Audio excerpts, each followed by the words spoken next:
What's up, YouTube? Joe Catapoli again, sitting on the couch trying to make some money buying fractional real estate online. I'm on Lofty again today, looking at this property in Daytona Beach, Florida. This is one that actually a couple people had asked me to take a look at and tell me what they thought. It hadn't jumped right out to me, and for a couple of reasons I'll explain as we get into it. But I'm going to try to do a pretty deep dive on this one um, because I know there was a lot of interest in it. I read through all the Discord. There's a whole bunch of people. A whole bunch of things have happened with it since it started. Uh, but so let's get into it. So this is it's 2 units. It's up and down. I think upstairs is 3 bedroom, 2 bath with an office. Downstairs is 4 bedroom, 2 bath. It's a property that when it was brought on here, it was 2 long-term units. At some point in time, the co-owner, who's also the manager, um, it looked like it was earlier this year, converted one of the units to Airbnb. It seemed like that was going pretty well. The upstairs tenant moved out, and it's not really clear. It seemed like that happened or before their lease, but they moved out too. He was in the process of turning upstairs into an Airbnb as well, um, and got a notice from the city to cease and desist. And I thought that was kind of interesting. They actually put that notice in here. Let me see if I got it for you. Oh, maybe I didn't. Maybe I didn't open that one. But it is, just very clearly, it's against the zoning. They're not allowed to do it. And so that was, to me, is a huge red flag. If I were going to have someone manage a property for me, and they were move forward on a plan as big as turning something into an Airbnb, where they spent $50,000 on furnishings and decor, and they hadn't looked at whether or not the zoning and permitting was okay. That scared me quite a bit when I saw that. I know this particular manager slash co-owner manages several homes that are on the platform. Seems like many of them are doing well, and that he's turned around some that were doing pretty poorly when he picked them up. So it's not that I don't. I think he definitely has some skills, but that's you sort of run into a lot of different people. You can do well in real estate in a couple different ways, and there are some people that really just shoot from the hip on everything, but they're just their pure work ethic and creativity and just being a hustler just really gets them through, and that's what leads to their success. But it also is sometimes um, can cause problems. And so that's just my impression. I don't know Cal. I don't know, other than just reading through a whole bunch of his notes on Discord, reading from his notes on here. It seems like he really has the best interest of the investors in mind, but it may be that doing that sort of research is just not the stuff that he's used to doing. He's used to executing, getting stuff done, moving forward. And it's certainly one way to do business, and to do, I know people that are in real estate and do very well with that. It is exactly the opposite of how I approach it, and I think you can do well either way, right? It does, as an investor, to put money into a property like this, it worries me quite a bit, right? Because it works perfectly fine if you have complete control over the property. If it's one of many properties, if something goes wrong, you can move money from other properties to here, where you have more flexibility. In an environment like this, where, resources are a little bit more limited. I mean, you can do capital calls, there's a way to get money into it. Um, but it is, I don't think Lofty is necessarily set up for, um, I don't think it's the ideal platform in order to be able to do that. Where you uh, to be able to operate in that manner. And honestly, I'm not sure that raising outside capital that wants to have any opinion on what how things are going is any way to it's it works really well with that. You can see he's come up with a bunch of solutions now that he can't use it on an Airbnb. He's talking about using it as an ALF, an assisted living facility, maybe renting it by the room. Um, Going back to long-term rental is, I think, another possibility. He's mentioned looking into building additional units there. Um, which I think is great. It's a great value add to add an ADU, but I think, stabilizing the asset that's already there makes a lot more sense to focus on that first. But I think he's doing it because he's trying to figure out a way to create some yield.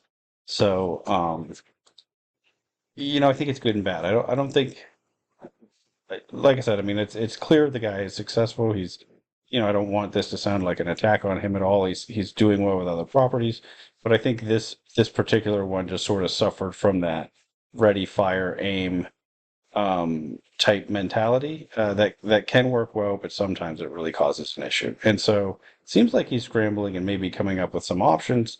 But I'm a real estate investor, right? I'm not just focused on who's managing it and who's running it right now. I think one thing that's really important is what's the property worth relative to the price it's being sold.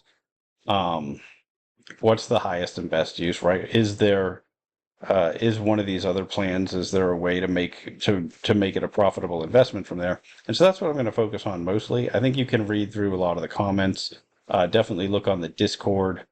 Um, I would look in some of the other properties that he manages as well, because he's really active on there. He's very um, trying to give you a lot of info.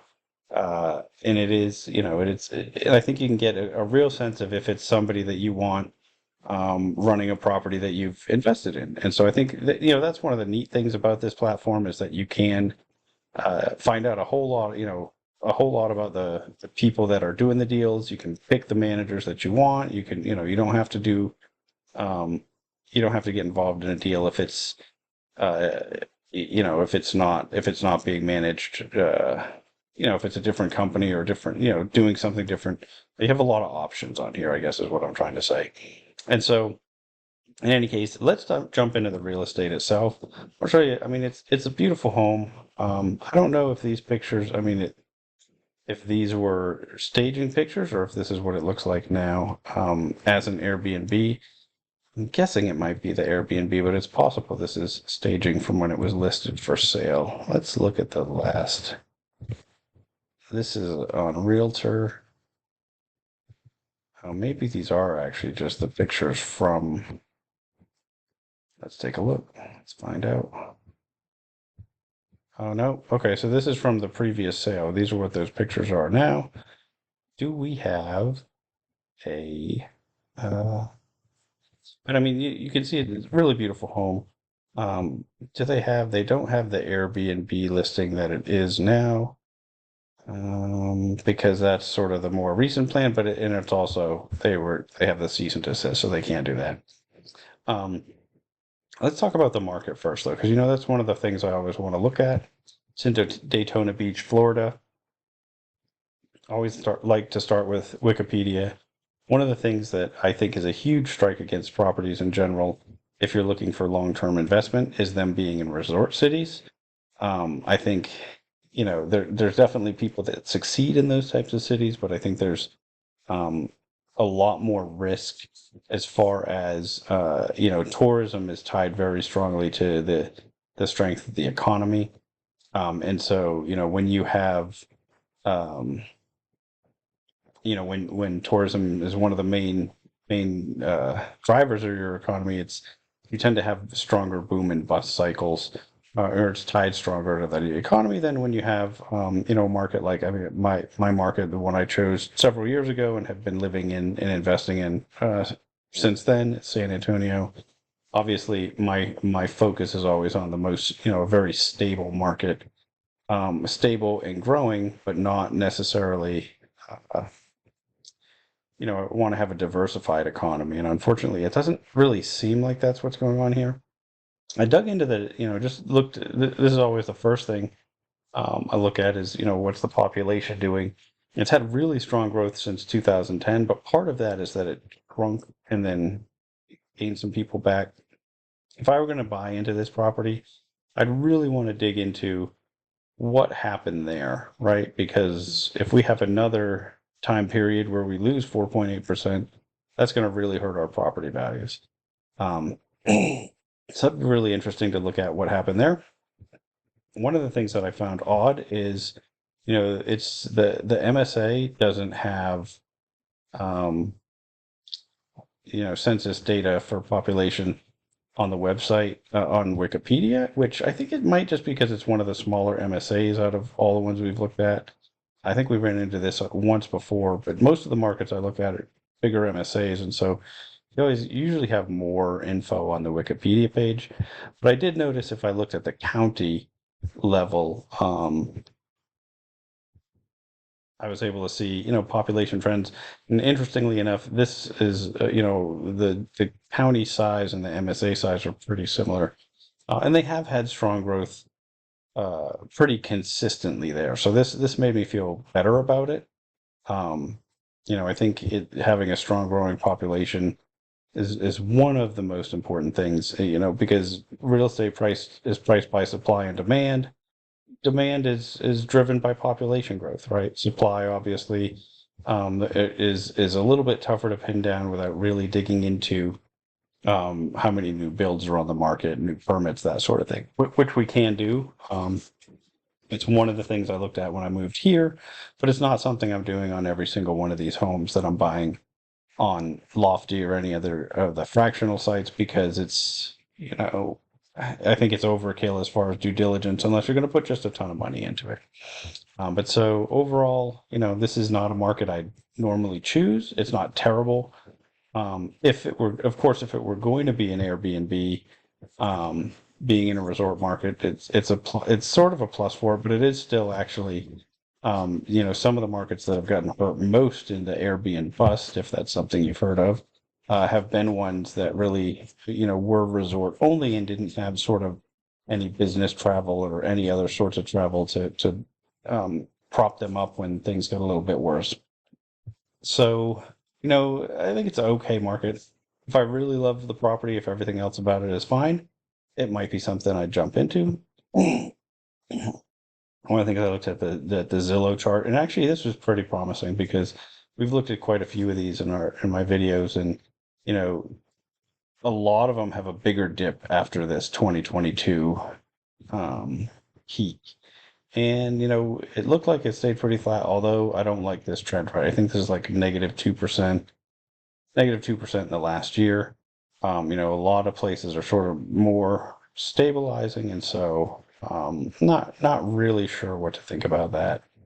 Let me see, what did I get? Oh, the other thing, especially where with storms in mind, right, and storm surge, understanding what the elevation is super important, especially in these coastal spots. I think, I talked about one other property I own a piece of that was actually just directly in the line of the hurricane, the most recent hurricane, Milton, I think.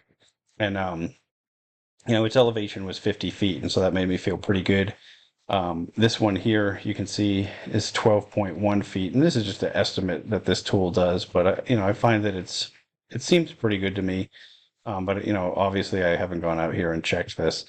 That would frighten me if we had, a similar size hurricane coming from this side of Florida as what we just saw. Now, obviously, we're not getting those all the time, but it is, we're not super high here. So storm surge could certainly become an issue, something to worry about. Um, I was looking at the FEMA flood map.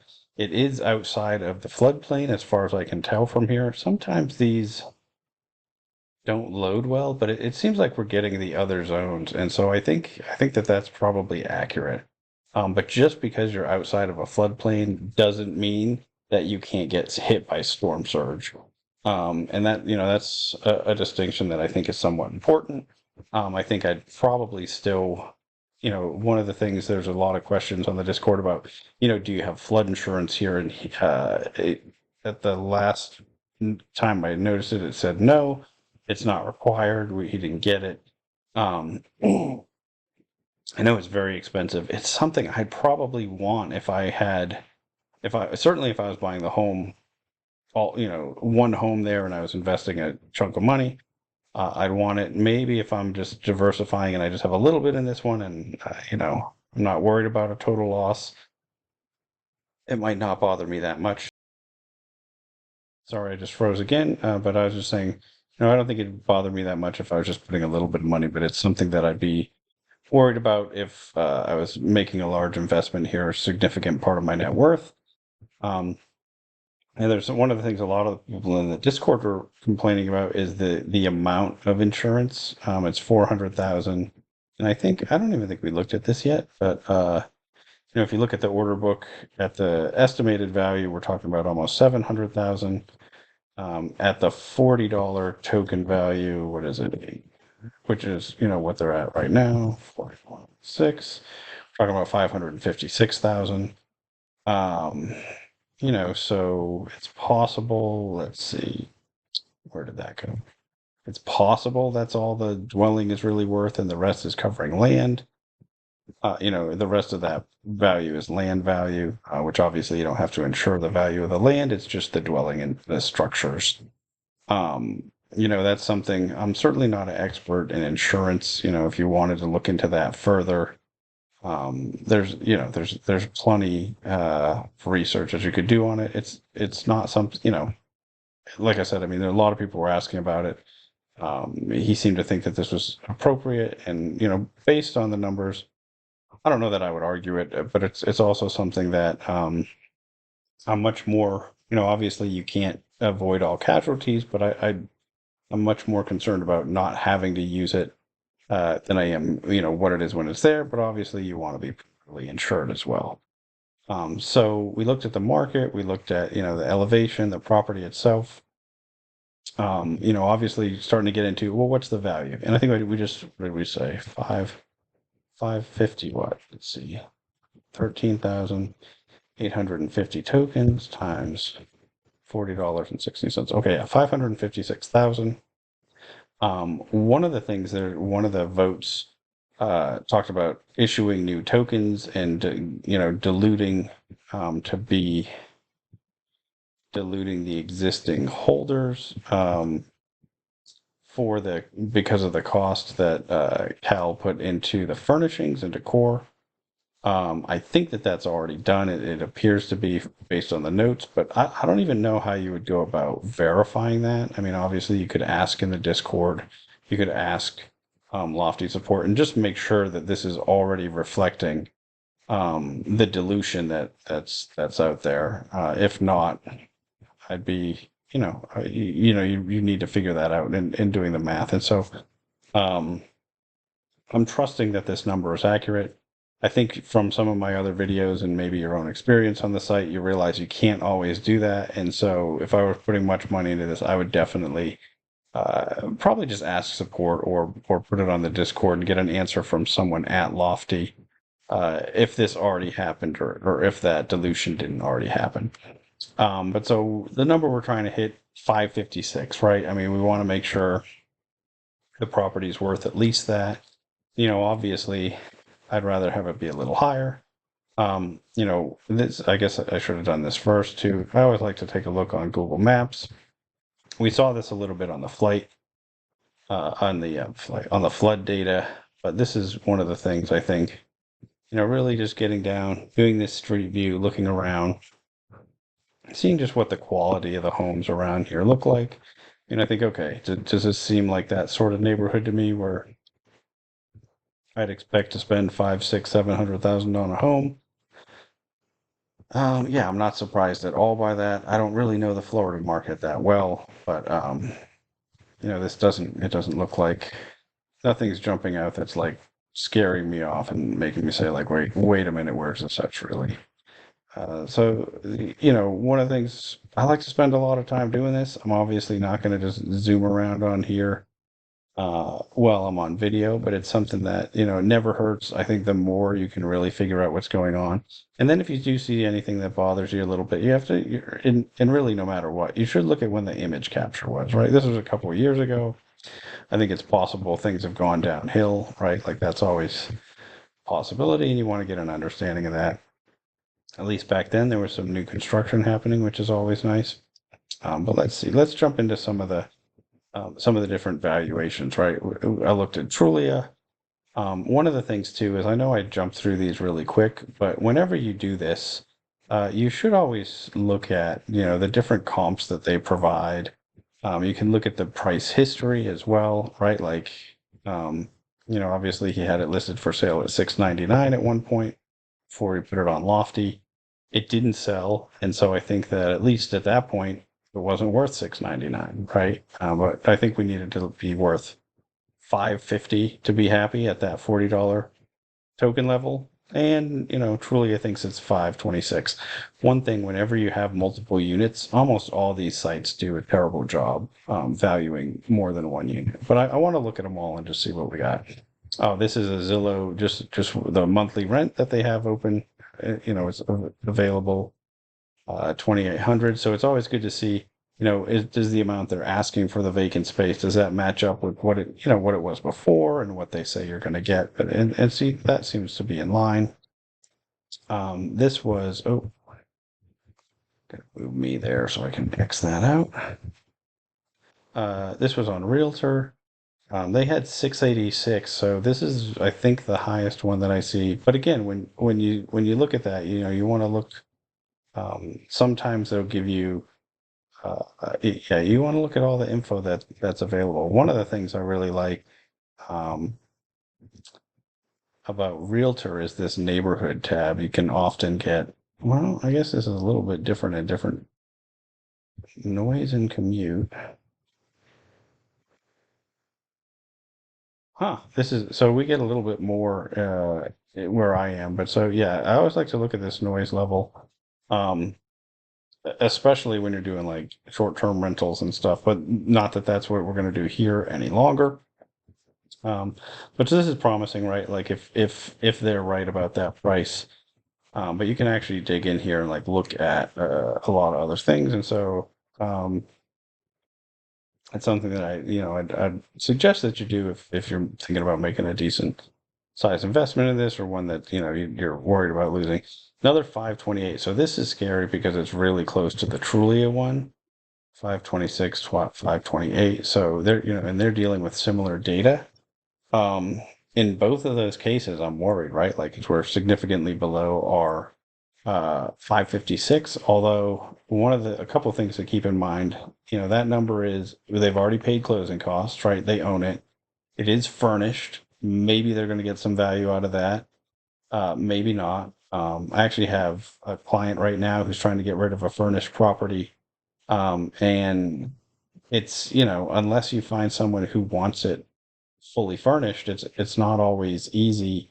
It's not always the bonus that you think it is. And a lot of times people end up, selling a property and really just getting yard sale prices for the furniture, or hiring someone to come in and do like an estate sale.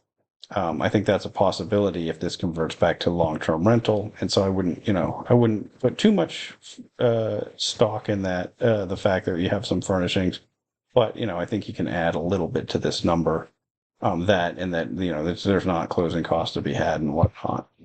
Um, but at the same time, you're going to have some time where it's just going to be sitting there potentially because they haven't figured out exactly what to do next yet. I was looking at hot pads. This is just another place where they have the property listed. One of the things that they have, let's see,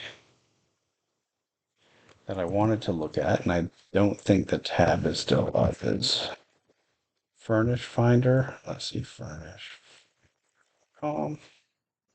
This is because one of the things that they're talking about. Oh, what did I do? I spelled it wrong. Is it furnished? Furnished Finder. I always do this. Um, I guess it's been way too long since I used this. Let's search our map. Yeah, okay. Just put that in. Get rid of number one. Why is it not? Oh, maybe it does, yeah, makes sense. Of whole address. So let's see.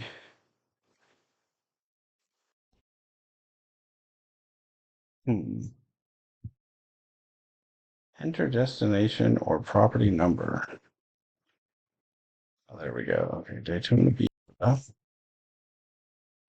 Search map and see what we have. Because so one of the proposals is to put it up as a rent by the room. I think it's a great option. It's something that I've seen some clients do. and have it work really well. And so sometimes, well, actually, though, let me back up. That's not usually, a lot of times the furnished finder will do that, but usually this is just to find a fully furnished, like midterm rental. I don't know why I'm talking about the rent by the room yet. I'm gonna show you that one next. But on furnished finder, it's usually, by the month or by, not short-term rental, but somewhere in between. Um, you can see on here, what you would get for it. And I think what's kind of jumping out to me is that, well, let's see, can we do, let's, bathrooms? Okay, so yeah, this is ones that you can just do the bedrooms too right now. But let's look at this. Um, one of the things I'm trying to figure out is what's the high end if we do this, right? Okay, 3 bedroom. Let's sort this. Oh, wait. Man, this has changed so much.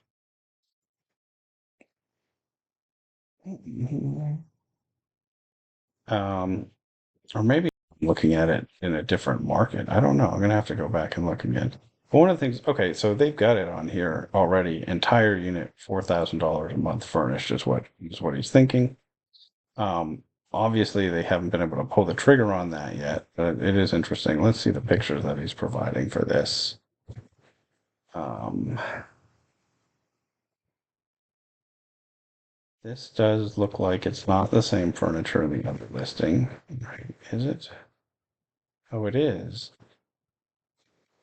I wonder if they bought it originally with.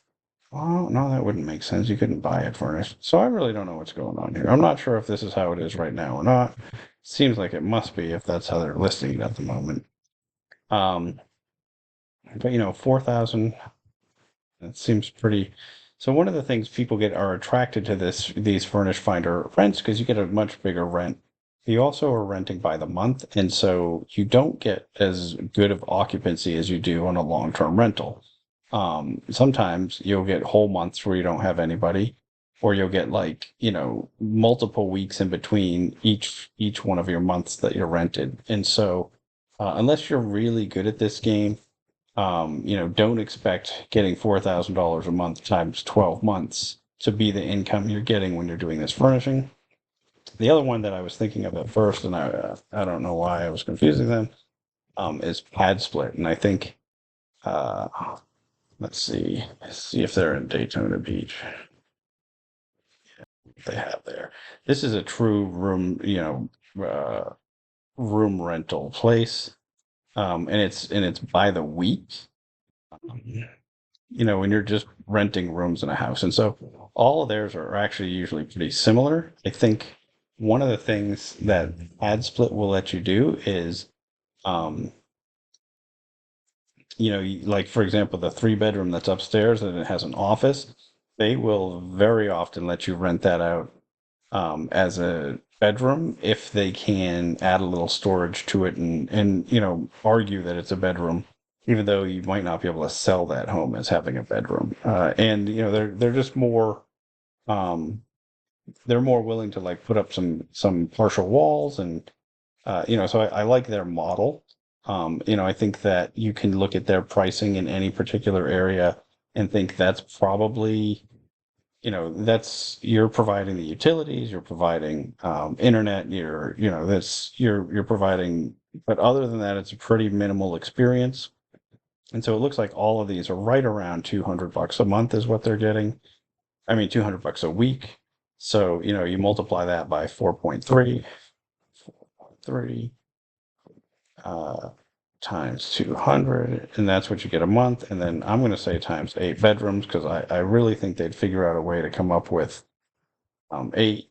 But now, if you actually use them, they have a pretty high management fee. But if you're just copying that model and you're getting $200 per room, getting 6,500 top line revenue somewhere around there, I think it's probably well.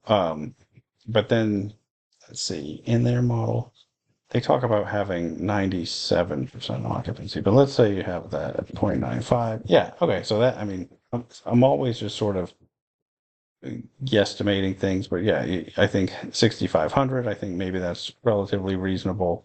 Maybe lower. especially if he hasn't done a whole lot of rent by the room. But at least there's somebody that there's a professional manager doing it in this area. They've picked a price, they're all hovering right around a similar price. So that makes me feel somewhat good about that strategy. Um, let's go back to so that was one of his strategies. Going back to long-term rental, it sounded like it was the thing he was least interested in. Doing an ALF, which there's a note in here about getting permitted for that. And that's an assisted living facility. That being permitted for that could take 6 to 12 months. So that didn't seem like a good direction. But one of the things, I'm going to show you the P&Ls too. So let's see. Kind of a little bit all over the place, but there's a lot to think about with this place, and I just want to cover a lot of it. And like I said, I mean, I don't think that this is the deal for me, but I wanted to look at a lot of the things. Just because I really just don't like resort markets. I mean, that's the number one thing about it that I don't like. The fact that it's already, it's got a manager that already has gotten it into like this situation, despite, the best intentions and what appears to be a lot of hustle to get out of it. It's just the sort of thing that I like to avoid. Uh, but I do think sometimes people like that are also the ones who figure out how to make outsized returns, because it is about, the creativity and hustle. So it is, uh, don't take my personal preference on that as being the right answer. I mean, it's just something that I'm throwing out there to think about. Um, but one of the things it shows up in the management fees, but it also there's a mention in one of the notes is that the rate for management has doubled. It's up to 20%, and that was because it was going to be a short-term rental. If they switch it to a rent by the room, I'm not sure what they're going to do with that. And so that's sort of up in the air. The actual management agreement is at 10%. Um, I didn't see a new agreement signed, but they might have just not uploaded it. But it was very clearly voted on in the governance votes, and then it was very, it showed up as not quite double, but it seems like that's what's happening here as well. It doesn't seem like that's 20%. That doesn't. I always like to check math on here. So let's see. 5540.28 divided by 4.6. I'm always doing the wrong one first. Yeah, so that's 16%. So I'm not sure. Maybe that happened partial month. The other thing is all of a sudden there's much more utility bills, and that's because if you're doing rent by the room, if you're doing short-term rental, all those you're paying the utilities. And it's one of the things that a lot of people don't really think about when they switch from long-term rental to short-term. That can be a huge amount. Um, One of the things I always look at now is these operating reserve charts. And there's a little dip, but so far it's been okay. But I don't think that it's going to continue to be okay because, unless they get so the hold up for making the decision, as far as from Cal's perspective, is hearing back from the city what he's actually allowed to do. It sounds like that rent by the room model is something that the city suggested. So if that's allowed, that's great. I do like that model. I think it doesn't, our management company here in San Antonio actually stopped doing it because it's tough to deal with all the individual personalities that clash when they all are renting a room in the same home. But it does, if you have the right person in place to deal with that, it can be very profitable because if you look at, the amount of rent that you get per room, it's significantly more than, I think we saw if that 3 bedrooms is going to get, or if the 4 bedrooms going to get 2,800, but you can get, let's see, what was it? 200 times 4.3. Let's do that again. 200 times 4.3, 860 times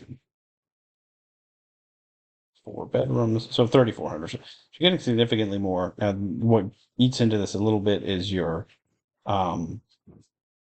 utilities and your provide internet and that sort of thing. and you usually pay a higher management fee. So, that's a negative. In general, this doesn't strike me as being the best opportunity on this platform. It's a beautiful home. It is a fast growing market, not the type of market I'd want to typically look at.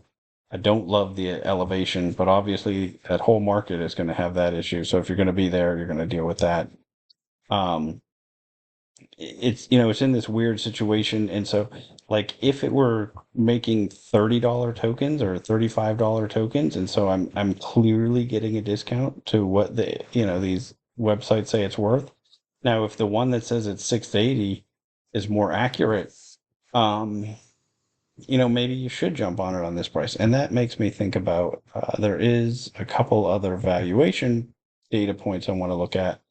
um this appraisal, it said it's, back in December of 2023, put it at 625,000. That's just from a sales comparable approach. Well, if that's the number and we're paying 556, okay, maybe I am getting a decent discount. It's not the biggest discount on the platform. I think you can often find much better ones. But then you get one more negative one, right? You got House Canary here who's, 535, which is, unfortunate. Often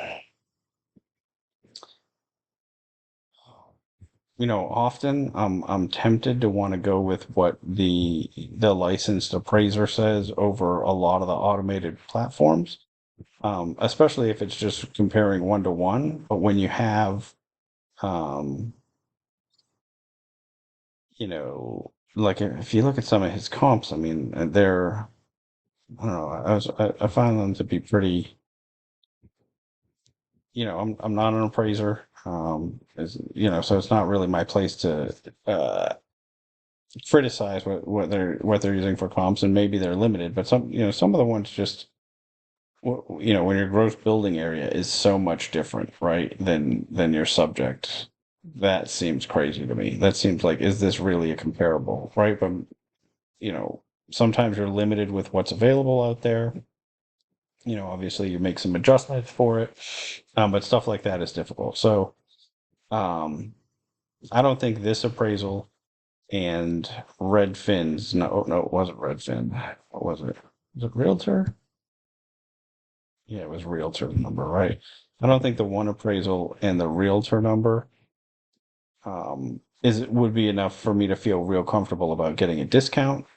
Um, One of the things that I thought a little bit about is this an opportunity, on there, to put into invest into a liquidity pool. If I wanted to get some exposure to this property, but I don't necessarily want to buy the tokens, do I want to invest, on the USDC side of this liquidity pool? Because it seems like it's got a ton of tokens in it right now and not a lot of USDC.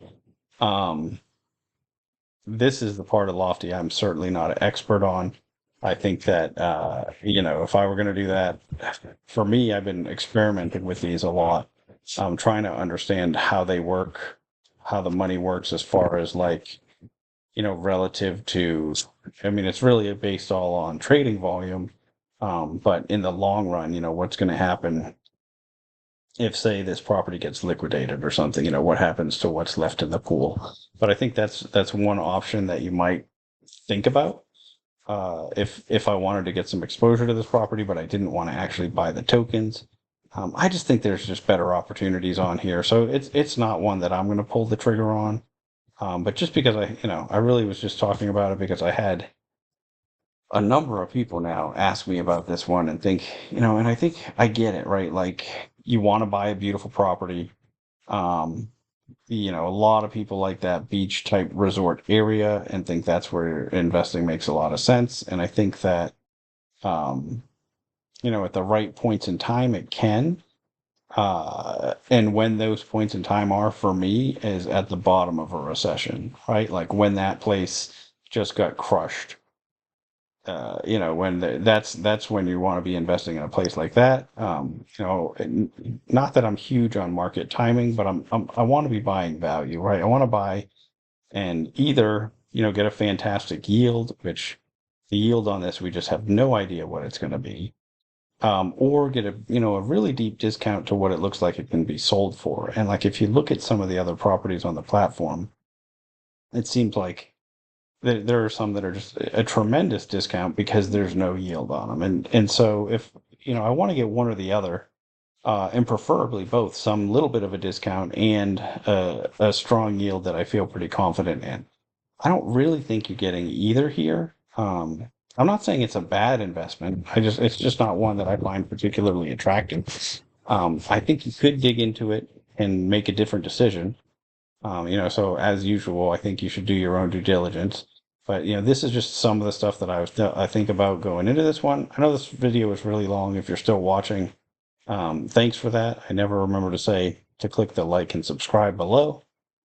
If you have other properties that you want to get some thoughts on, I'm always happy to share. If you have specific questions about this that I even though you covered a lot, I am always trying to be quick because I'm trying not to put out a 3-hour video of me doing due diligence on a property. So if there's some specific things about it that you're curious about, you know, uh, there's some stuff that in Texas I'm much more helpful with because all our counties work pretty similarly. There's a lot of stuff that I'm used to doing due diligence wise, and looking up stuff in the county and doing the zoning is it's not uniform, but it's I've got it in a lot of the areas. Have a little bit more knowledge of it. That sort of stuff. I'm probably not the most helpful on a property in Florida. Some other places where I have worked, it's possible that I would be. In any case, feel free to just ask me, and if I can help you out and give it a little more insight, or maybe some of the tools that I use, because there's a bunch of stuff. There's all sorts of free online stuff that I use regularly, but not always all the same things. And so, it certainly doesn't hurt to ask. But yeah, not that I think this particular one is necessarily a mistake to buy, but until next time, I will keep making mistakes so that you don't have to.